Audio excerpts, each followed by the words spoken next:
आज काल्हे गावामध्ये खऱ्या अर्थाने काल्हे गावातल्या ग्रामस्थांसाठी आनंदाचा दिवस.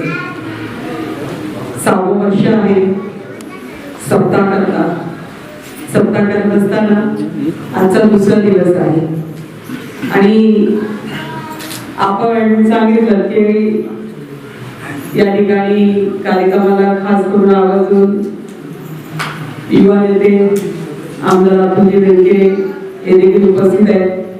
कारखान्याचे डायरेक्टर संतोष नाना खैरे आहेत.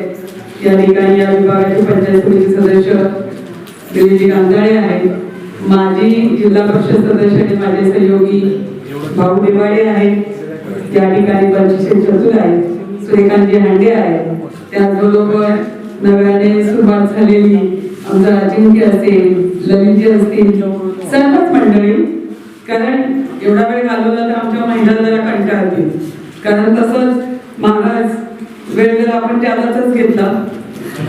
आम्हाला एवढी पळापळ झाली की आमदार साहेब खामोंडीमध्ये तुम्ही होता तेव्हा मी खारावण्यामध्ये कार्यक्रम करून आले आणि मी जाताना पाहत होती की तुम्ही गाळमुवाडीमध्ये त्या ठिकाणी होता.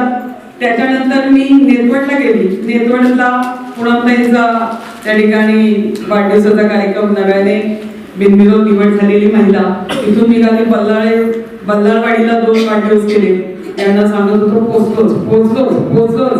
इथे आल्यानंतर आणखीन अर्धा तास गेला. परंतु कसं असतं की कोरोना आहे म्हणून आम्ही आजही सर्वच नियम पाळतो शासनाने दिलेले. आणि एकीकडे आम्ही म्हणतो अंतर पाळा, हे करा ते करा. आणि महाराजांनी सुद्धा कबूल केलं की कोरोना काय अजून पूर्णपणे गेला नाही. अजूनही 12-14 पेशंट रोजचं आम्ही बघतो. आमची जबाबदारी आहे प्रशासन म्हणून आम्हाला पाहावं लागतं. आणि एवढ्या गर्दीने बसून इतकं 2 तास 3 तास आपण लोक आहात आणि माझा जीव भांड्यात पडत नव्हता की कधी एकदाच संपतंय. परंतु निश्चितपणाने सप्ताहासारखा कार्यक्रम दरवर्षी सालाबादप्रमाणे आपण मोठे उत्साह करतो आणि तो झालाच पाहिजे. परंतु नियम पाळून कुठलाही कार्यक्रम केला तर योग्य. कारण आपल्याला 7 दिवस कार्यक्रम करायचा आहे. 7 दिवस एकत्र यायचे आणि 7 दिवस एकत्र आल्यानंतर आपल्यामध्ये जर एखाद्याला प्रॉब्लेम झाला तो सगळ्यांना बाधित होईल आणि मग सगळ्यांचं लक्ष इकडे. कारण आदिवासी विभागात आपण फार सुखी आहात. कारण पूर्वपट्ट्यामध्ये मोठ्या थैमान घातलं, जगात थैमान घातलं, पण आदिवासी पट्टा त्या मानाने सुरक्षित होता. या ठिकाणी भाऊदेवाड्यांनी सांगितलं, या मंदिराची गाथा सांगितली. मी तर एकच म्हणत असते की जे काही होत आहे, जे काही देतो, देणारे आम्ही निमित्त आहोत, करता करेल तर तो आहे. मी एक दिवस संध्याकाळची आमदारच्या वेळून चालली होती कार्यक्रमामध्ये. मी बघितलं की अर्धवट काम आहे. गाडी थांबवली आणि मी विचारलं, इथे बाहेर चौकात बसलेली बरंच मंडळी नेहमीप्रमाणे ज्येष्ठ, मी विचारले की काय झालं, हे काम अर्धवट का दिसतंय. कारण सभामंडप म्हटलं की माझा फार महत्वाचा विषय आहे.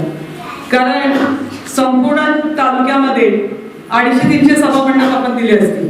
पण ते कशासाठी की उद्याची घडणारी मुलं आहेत ना. आज या मुलींना बघितलं मी इथे, त्या टाळत घेऊन होत्या, शिकलेल्या सुशिक्षित. परंतु काल ते अखिल आपण बघितलं की गणपत फुलवड्यांच्या इथे शिंदेताई त्या ठिकाणी प्रवचनाला होत्या. आणि मग अशा वेळेला निश्चितपणाने वाटतं की उद्याची पिढी घडताना त्यांच्यावर संस्कार झाले पाहिजे. आणि संस्कार व्हायचे असतील तर कार्यक्रम बंद नाही झाले पाहिजे. पाऊस असेल, वारा असेल, थंडी असेल, ऊन असेल, या ठिकाणी आळसा असेल तर 4 माणसं जमतात. त्यावेळेला तेवढीच जागा होती.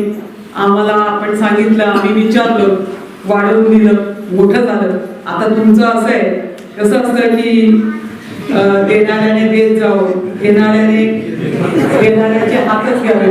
अशा परिस्थितीत शेवटी गरज बंदाला कळतं असं नाही. परंतु मिळत असेल तर का सोडावं. त्यामुळे कोण काय म्हटलं, कोणी काय दिलं नाही दिलं याच्या भानगडीत आम्ही पडत नाही. का तुझे आपल्याला काय कारण नाही. आपल्याला काय करता येतं तेवढं करतो, बघायचं आणि लोकांसाठी करायचं. तुमचं प्रेम आमच्यावर, आमचं प्रेम तुमच्यावर. भाऊनी भाऊच्या काळात खूप चांगल्या पद्धतीने जिल्हा परिषदेच्या मतदारसंघात काम केलेलं आहे. त्यामुळे वेगळं सांगायची गरज नाही. त्याच पद्धतीने त्याच धर्तीवर या ठिकाणी गांजोळ्यांना वाटतं सगळं काही माझ्या मतदारसंघात तिकडे यावं, या ठिकाणी बन्सीशेट काय वाटतं, मग यांना वाटलं तर काय सोपं विशेष नवल आहे. आता मग हे सगळं बघून बघून अजिंक्य सुद्धा मागे लागणार आहे, ललितजी पण मागे लागणार आहे. मग मला एकच म्हणायचं, मी जिल्हा परिषद सदस्य आहे, परंतु मी या तालुक्यात नाही हा शब्द वापरला नाही आणि संप्रदायाच्या बाबतीत तर बिलकुल नाही. सगळ्यात पहिली गोष्ट म्हणजे स्मशानभूमी चांगली असावी. आयुष्यभर रस्ता करतो, आयुष्यभर कुटुंबासाठी करतो, नातेवाईकात करतो, गेल्यानंतर येणाऱ्यांना नीट येता येत नाही, तो रस्ता नीट झाला पाहिजे, स्मशानभूमी चांगली झाली पाहिजे. आलं तर पाऊस असेल, ऊन असेल, त्याला आरोग्य मिळाला पाहिजे, हा माझा सिद्धांत आहे. त्याचबरोबर आरोग्याच्या सुविधा देत असताना बिलकुल कॉम्प्रोमाइज नाही. सभागृहात भांडायचं, परंतु आरोग्याच्या सुविधा चांगल्या मिळाल्या पाहिजे, त्याच्यासाठी लढायचं. जगलो टिकलो तर पुढचं बघणार आहोत आणि त्याचप्रमाणे संप्रदाय जपायचा. आणि हा संप्रदाय जपत असताना मला हे काम करण्याची संधी मिळाली. मी म्हणते मला पुण्यकर्म करण्याची संधी मिळाली, हे माझं भाग्य. तुम्ही मागितलं मी दिलं, मी देणारे कोण नाही, देतात ते करविता तो आहे, परंतु देण्याची संधी मिळाली आणि मला ते करता आलं. माझ्या माता भगिनींसाठी, माझ्या ज्येष्ठांसाठी आणि माझ्या उद्याच्या घडणाऱ्या पिढीसाठी. त्यामुळे मी अपेक्षित कधीच तुम्हाला कमी पडून देणारच नाही, मी काळजीच करू नका. आपण भजनी मंडळ साहित्य सुद्धा तुम्ही परवा सांगितलं, आमचा काल सुरू होतोय आणि म्हटलं लगेच तुमच्याकडे पाठवून देतो. आज एक तिकडे गेलो, तिकडे सांगितलं काढावं व्यवस्थित, उद्या पाठवून देतो. सांगायचं तात्पर्य एवढंच की महाराज हे सगळं आम्ही करत असतो, परंतु तुम्हाला आवर्जून सांगायचंय, तुम्ही जवळचे आहात. काय होतं की तुम्ही प्रबोधन करणारी लोक आहात. आपण राजकारणी खूप बरं आपल्याला लय भीती लोकांची, कोण काय म्हणते का, कोण काय करते का. पण महाराज मंडळी इथे खूप मोठं सांगत असतात, आईला जपा, प्रेम करा, आई बापाला दैवत माना, हे करा ते करा. पण आता गेल्या महिन्याभरात महाराजांच्याच बापाने बाहेर कंप्लेंट करायला सुरुवात केली. मग मला सुरुवातीला असं वाटलं होतं आईच कसं काहीतरी चुकीचं करतायत, पण आज मला पटलं.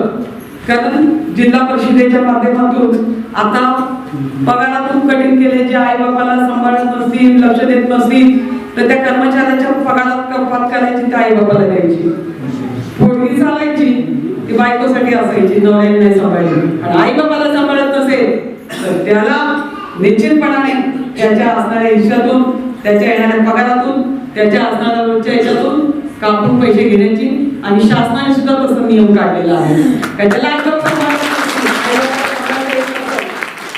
त्याला बाहेर बोलायचा काय अधिकार, बोलायचा काय अधिकार, कोणी बोलावं, जो स्वतः करत असतो त्याने.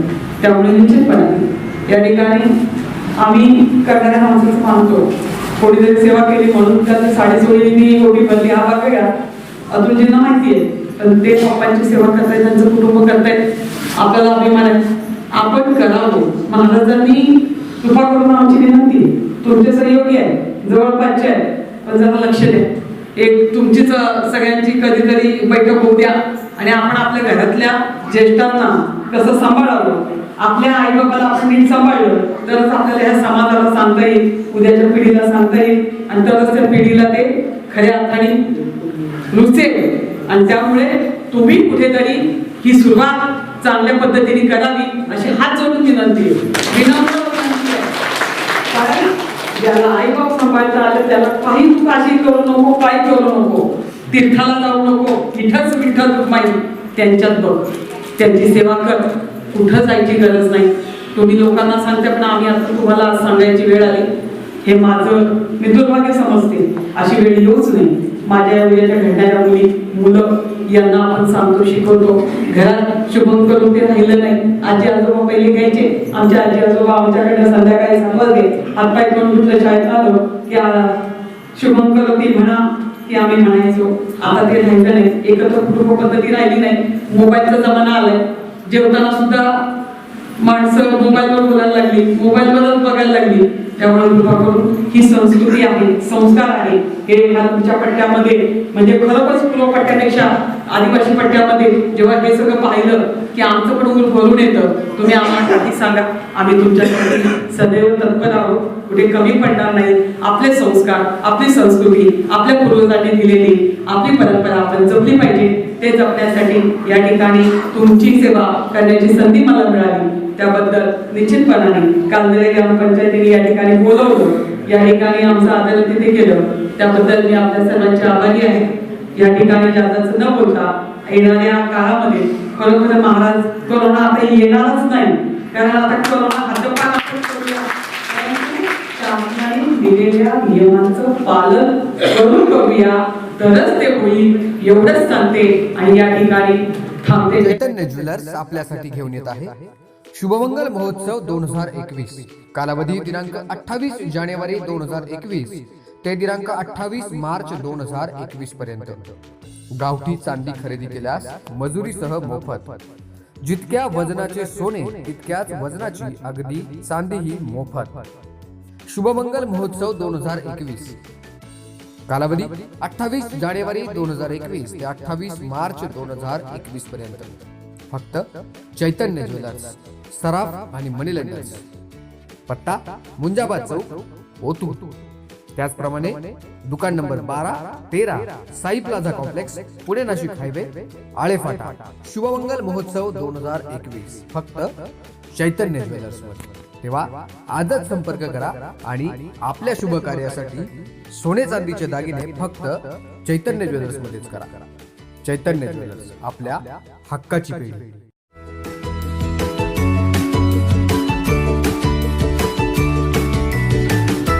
बातम्या शेतीच्या, बातम्या मातीच्या, बातम्या अन्यायाच्या, गुन्हेगारीच्या,